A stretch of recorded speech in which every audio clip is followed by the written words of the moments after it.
Hey everybody, Dax and Sarah here from rhythmjuice.com. Now, a question that we hear pop up quite a lot that we'd love to talk about is what is flow? And are there any exercises that can help us implement more flow into our dancing?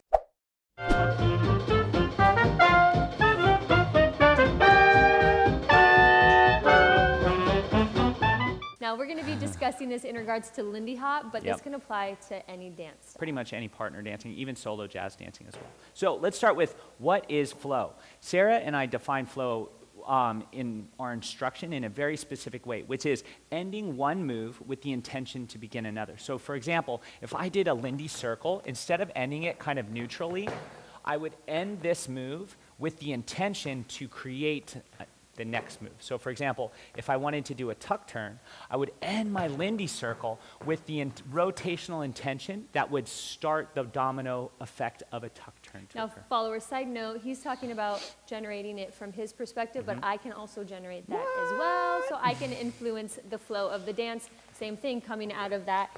Maybe I don't want a tuck turn, maybe I want a send out, and I can create that flow as well.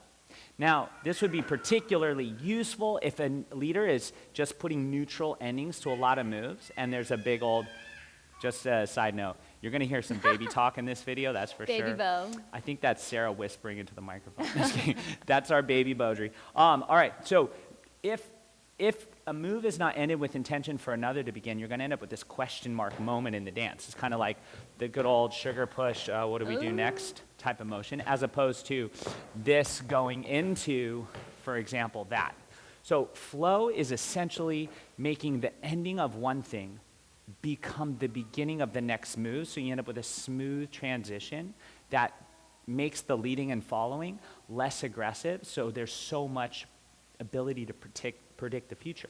Now, the best way to understand this, if we talk about an exercise, is to use what Sarah and I refer to as a basic flow, which is a loop of moves. This is called the tuck turn flow. We start with a tuck turn, and the tuck turn has a natural ending with this lower body twist, at least the way we usually do it. So that lower body twist is going to naturally create this motion, which we're going to take into our side pass, and then that's going to prepare swivels for the followers. And after those swivels, we have this natural rotation towards the leader, and we end up creating a loop of moves. This flows around, goes under, flows open.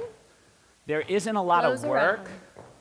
There isn't a lot of work to be done to redirect. Everything naturally wants to go to the next thing in the series, which is enforcing flow from a feeling standpoint. You're getting used to one variation, moving into the next one in a fluid manner.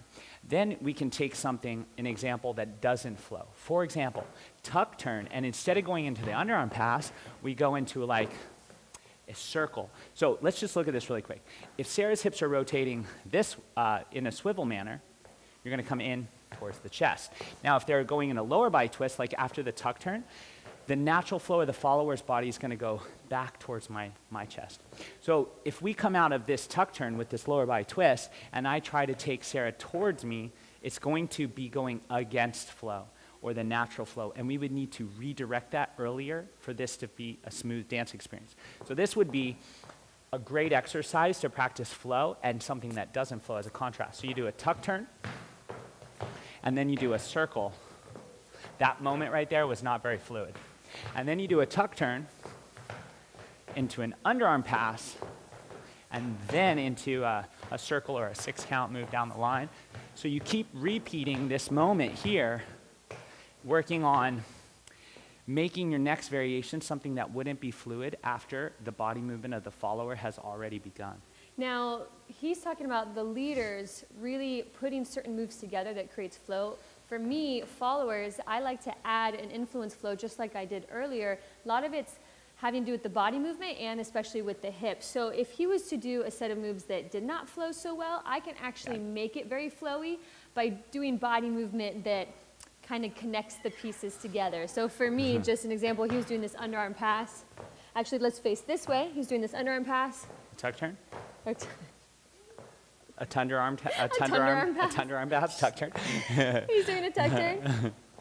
And I want to go here, but he's trying to do a circle on me, so I'm almost going to snake it around So I'm now flowing the unflowed.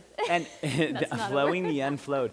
Here's another, for example, if you do a tuck turn here and use like sticky fingers and the follower still goes into the lower body twist, your hand is going to be positioned like you can swing out after that, but this hand positioning and still that's going to still feel a little bit janky.